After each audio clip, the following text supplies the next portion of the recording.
So in the last lecture, we have stopped at discussing the eigenvector centrality, right? Let me just quickly go back. If you remember this figure, right? So there we have only considered the immediate neighbors, the one hop neighbors. So therefore we have used this adjacency matrix entry VT, right? But what happens is that this is basically you can think of it as a flow of prestige from nodes which basically are placed in the first hop or second hop, third hop. So from third hop you are getting some information, from second hop you are also getting some information, the first hop you are getting some prestige, right? So it should not depend on the first hop neighbors, okay? So therefore there was another metric proposed called Katz centrality. Katz centrality is an extension of eigenvector centrality, which basically says that instead of only looking at the first hop neighbor, let us also look at the second hop neighbor, third hop neighbor. Of course, when you look at the second hop neighbor, the second hop neighbor should not contribute to the importance of the given node compared to the case in the first hop. So first hop neighbors will contribute more, second hop neighbors will contribute little less, third hop neighbor will contribute even less, even lesser than the second hop neighbor, and so on and so forth, right? So the idea is very simple, right? So let's think of this figure, this network, and you want to compute Katz centrality for node V, right? Of course, node V will get more importance from the immediate neighbors like Diego, Aziz, Bob, right, Priya, Sri, right? But the node V will also receive some prestige from the second hop neighbors like this one, like John, right, like Kim, okay? So how do we capture this one? How do we capture in the formulation? And remember, as we go, as we move away from the given node, the contribution will decrease. We also need to take this thing into account, right? So this is the formula. So far we have only considered, say this is the importance metric for a node I, right? So far we have considered a ij entry, or if I use the same notation, say small a ij entry and Cj, right, where j is j belongs to the vertex set, right? What I am saying is now is that let us also look at the second hop neighbor. So how do I know that a node has distance 2, a node resides at the second hop from a given node? It is very simple. So this adjacency matrix A will give you ideas about the first hop, right, whether two nodes are adjacent. If you multiply A with itself, if you take the square of A, right, you multiply adjacency matrix with itself, it will actually give you the second hop neighbors, whether two nodes A and B are connected through two hops, okay. Similarly, A3 will basically tell you whether whether two nodes are connected through 3 hops, and so on and so forth, right. So what I am doing now, I am adding another notion, which is the distance or hop, and so k ranges from 1 to infinity. So I have 1 hop, 2 hop, 3 hop, dot infinite number of hops, right. Of course it is not possible, but let us take the maximum, right. So when I take the first hop neighbor, k would be 1, when I take the second hop neighbor, this would be 2, and so on and so forth, okay. Along with this, I am also using a factor alpha. This alpha factor it's a constant, it is called attenuation factor, right. It is called attenuation factor. Alpha ranges between 0 to 1, okay, alpha to the power k. So when say alpha is 0.5, so when k equals to 1, meaning you are looking at the first hop, alpha will be 0.5. When k equals to 2, alpha would be 0.25, right. So 0.25 will be multiplied with this one. What is this? This is the eigenvector centrality of node j, right. If j is at the second hop, the contribution would be lesser, because now this is multiplied by 0.25, right. If k equals to 3, it would be 0.125, even lesser. So as you move away from particular node v, from a particular node I, you are basically giving less weightage to the contribution. Okay. Again, you can easily map it in terms of metrics, concrete metrics, right, in terms of AX, etc., and it would also give you ideas about, I mean, it would also lead to eigenvector, eigenvalue in a different form. But the problem here is that the matrix multiplication, a square, a cube, that is extremely time consuming, right. Therefore, we do not use Katz centrality in general. Now we move to the very important concept called PageRank. Now this PageRank was something, the PageRank metric is something based on which the company like Google was formed in 1998, 1999. So what is PageRank?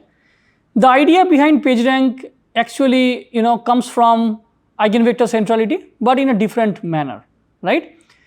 So let me first briefly talk about the history behind the PageRank metric, and then I will define what is PageRank. So PageRank was proposed by Larry Page and Sergey Brin, you all know, right, the founders of Google. So Larry Page and Sergey Brin, Sergey Brin and Larry Page, they basically developed PageRank at Stanford when they were undergrad students in 1996, and this was a part of their course project, okay.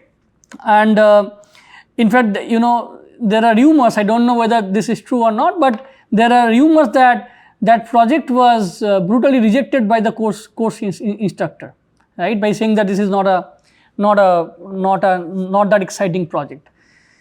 Later, they kept on developing the on the ideas, and in 1998 they, along with some other co-authors, of course one was the great late Professor Rajiv Motwani, who was the professor at Stanford. Along with the other co-authors, they published this paper in 1998 in World Wide Web Conference, and the rest is history, right. So based on the notion of PageRank, Google was formed. Initially, the entire, the patent was filed by Stanford University. Then later on, Google bought the patent from Stanford University, and it basically Stanford sold that entire patent to Google with around 330 million US dollar, right, in 2004-2005. So this PageRank is, the name PageRank, I am not sure whether the name PageRank comes from Larry Page or the PageRank comes from web page, right, because the PageRank is used to measure the importance of web pages, right, but this is what it is. So let's look at the PageRank formulation. So remember, PageRank was developed to measure the importance of web pages. You think of the entire World Wide Web as a complex network. I mentioned this thing in the first lecture, where you have different web pages as nodes, and two web pages are connected through links, and these links are directed links. These links are basically hyperlinks, right. So PageRank basically is designed to mimic the way we browse web pages. So let's think of the browsing pattern. How do we land up to a particular web page? How do we open a web page? There are two ways to open a web page, right. One way is that you randomly type the URL of the web page and you open it, okay, or you basically follow a hyperlink which was there in the previous page, and through that hyperlink you basically open the new page, right. There are two ways. So these two factors are combined in this PageRank formulation. So let's look at it carefully. So let's look at the second factor first, which is the, you're basically open a web page through a hyperlink. Okay. So let's assume that this is your network. This is the World Wide Web network, and right, and say it looks like this, something like this. So this is V, A, B, C, right? So you can open the web page V you may land up to V either from A or from B or from C. In other words, if you think of again the eigenvector centrality, what he was saying is that when V receives, since A, B and C are linking to V, right, there are inward edges from A to V, B to V and C to V, as if V is receiving importance from A, from B, from C. So V's importance is derived by A's importance, B's importance and C's importance, right. But if you assume that importance flows through outward edges, right, so B's entire importance will not move from B, A's entire importance will not move from A to V, because A has 3 outward edges, right, and if I assume that the importance is divided across outward edges uniformly, right. So the importance of say let's say the importance of node A is PGA, some value. So it will be divided by 3 because there are 3 outward edges, right. So PGA by 3, this much importance will basically come to V. Similarly, if we think of B, right, B also has 3 outward edges. So PG is PageRank, okay. So PG is PGB will also be divided by 3 and that quantity will come to V. But for C, this would be PGC by 1 because there is only one outward edge. So V will accumulate this quantity and this quantity. So now PageRank of V would be PageRank of A by 3 plus PageRank of B by 3 plus PageRank of C by 1. If you write it in a standard notation, what I am saying is that you are basically looking at all the neighbors or all the immediate neighbors of V. So neighbors of V, right, and let's say T is one such neighbor, right. PageRank of T divided by out degree of T, and then you take the sum.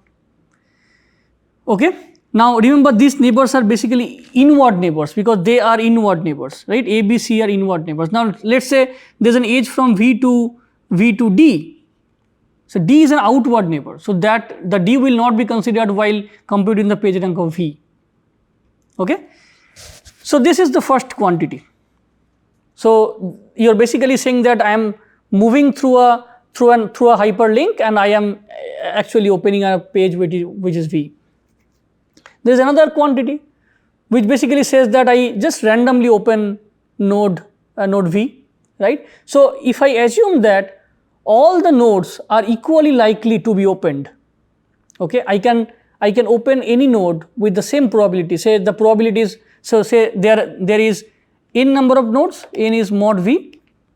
So if you think of uniform probability, then all the nodes any node will be opened with the probability 1 by n. Okay.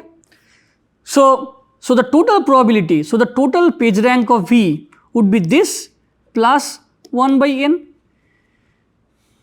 right. If you think of the two quantities, this is one quantity, this is another quantity. So the total probability would be, total PageRank would be this plus this, okay. But I do not want to give equal weightage to both this and this, okay. In fact, I want to give some weightage to this and some weightage to this. Okay. For that I use a weight d. So I multiply this by say I multiply this by d and I multiply this by 1 minus d. Remember d is a constant, whose value ranges between 0 to 1. Okay. So let us say d equals to 0.6, right. So I want to give 0.6 importance to this one and 0.1 importance to this one. Remember PageRank always ranges between 0 to 1. Okay. Kind of a weighted average. Now what is d? The d is called the damping factor. D is called the damping factor. This is just a constant which tries to balance out the two components. Okay. In certain applications, if you want to give more weightage to your inward neighbors, so d would be higher in that case, right. So it turned out, again there is no concrete reason why, I mean how to choose the value of d. This is basically a hyperparameter, but it turned out that the PageRank will be effective if you choose d equals to 0.85. Again there is no reason behind choosing 0.85, but in the original paper Larry Page and Brian, they use d equals to 0.85 and people generally use d, I mean assign d between 0.7 to 0.85, 0.9. Okay. So this is the notion behind PageRank. So of course there is another notion. You can relate PageRank to something called random walk. I will discuss that notion in another chapter called link analysis later, I think 4th or 5th chapter. But you can actually explain PageRank in different way. This is one explanation. Random walk based approach explanation is another way of explaining PageRank. Remember, the metric PageRank was highly influenced by several other metrics proposed earlier. For example, the citation metric, right. So Garfield, who is one of the prominent researchers in the area of scientometrics, bibliographic analysis, bibliometrics and so on. So Garfield proposed a similar kind of metrics in 1950s. Okay. So PageRank was actually was influenced by different citation analysis, because ultimately you see that whenever you see a directed network like a World Wide Web network or a citation network, you can use PageRank. You can also use PageRank in undirected network, while you can assume that an undirected edge is basically a bidirectional. An undirected edge can be formed by two bidirectional edges from A to B and B to A, right. So in fact around the same time in 1998, 1999, another important metric was proposed. It is called hits centrality. I will discuss about hits, right. But think of that time period 1996 till 2000, 2002, whole bunch of metrics have been proposed for quantifying the importance of nodes. Okay. So this random surfer model, random walk model, we will discuss in the later chapter. So let us keep it for the time being. So now we will discuss a similar metric called hits, HITS, hyperlink induced topic search. So this metric was proposed by John Kleinberg from Cornell. So again around the same time 1998 I guess. So what is the idea here and how it is different from PageRank for example. So in PageRank we are only looking at the inward neighbors, right. So what Kleinberg told that, look, in a web page, in a web page network, right, there are nodes which have very high, which have a lot of outward edges, high out degree, right, and there are nodes which have lot of inward edges. In the PageRank computation, you will always give more weightage to nodes which have high inward edges, but you should also give more weightage to nodes which have high outward edges. Why? These outward edges, think of a node which has a lot of out degree, right. You can think of this node as a hub node which is pointing to many outward edges, many outward nodes, right. In a citation network, you can think of this kind of nodes as, say, a survey paper or a book. In a book, you see thousands of references. In a survey paper, you see 200, 300 references. These references are links, by the way, in the citation network. Okay. So these books, survey papers, they are also important to understand the overall area, right, in general. Whereas, of course, if a paper has a lot of inward citations, right, that papers are of course important. So we should actually look at these two quantities side by side. So Kleinberg said that let's quantify two notions. One is called the hubness and the other is called the authoritativeness, right? Hubness and authoritativeness. So these two notions, let us assume that these two notions are there for every node. So far we have only considered the notion of authority of a node based on the inward edges. Now we consider another notion called hubness of a node. Okay. So for every node we will get two quantities. One is called the hubness and other is called authoritativeness. Okay. So he said that survey papers are also important, which has a lot of outward edges, and of course seminal papers are very important, which have lot of inward edges, right. Now how do we capture, and he also said that look, these two things should be interrelated, meaning that if a node is pointed by a highly hub node, right, a node which has high hubness value, that node would be may have high authority. Similarly, if a hub node is pointed by, if a hub node points to an authority node, right, the hub score of this node will also increase. Okay. So what he is saying is as follows. So what he is saying is that, say, let's think of a score called hubness of a node V. This is, so let's think of this, right. So this is V and these are the nodes which are pointed by V. So you look at the neighbors, the outward neighbors of V, and let us assume that U is one of such, say T is one such outward neighbors. You look at the authority score of T, and then you sum them up. So the hub score of V is the sum of authority scores of all the nodes which are pointed by V. Similarly, the authority score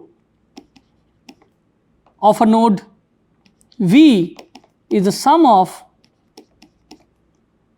say T dash hub of T dash. So say, let's say this is V and, right, these three nodes are pointing to V, right. So you have hub score of this node, you also have hub score of this node and hub score of this node. The authority score of V would be sum of the hub score of all these nodes. So if a paper is pointed by a book, if a paper is cited by a seminal, if a paper is cited by a survey paper, automatically that paper's importance will increase. You see that things are interrelated. How do we combine them? Okay. So let's say that you have this adjacency matrix A, right. So hub score of V, small h, hub score of V would be what? Would be say A, right. So if I write it in a matrix form, this would be like this. So let's say we have this vector H, which is H1, H2, H3. So H1 corresponds to the hubness score of node 1, H2 corresponds to the hubness score of node 2, and so on and so forth. So it would be A times, let's say X is the, so H is the hubness metric, X is the authoritativeness metric, right. X1 is the authority score of node 1, X2 is the authority score of node 2, and so on and so forth, and A is the adjacency matrix. So this would be H equals to A times X, and this would be X equals to, right, A transpose H. Why transpose? Because if A of ij indicates a link from I to j, then A of ji will indicate the link from j to I, right. So now we have these two formula. So if I replace, so this is 1, this is 2. So in 1, if I replace X by this one, this would be H equals to, right, A transpose H, and if I replace H in equation 2 by equation 1, so equation 2 would be X equals to A transpose A X. Now what is this? This is the equation of eigenvector eigenvalue, right. Now this is a matrix, symmetric, this is also a matrix. So this is, and this is a vector. So this is Ax equals to, I mean AH equals to lambda H, right. This is also an equation of eigenvector eigenvalue, right. So to get the Hubness score of nodes, you basically need to look at the eigenvectors of A transpose, again principal eigenvectors, right, principal eigenvector. Why? Because of same reason, the one that I discussed in the Katz centrality lecture. And if you want to get the authority score, you basically take the you basically derive the principal eigenvector of A transpose A, right. So such a nice equation, right. So I stop here. We will take another lecture to finish the remaining part of this chapter. Okay, thank you.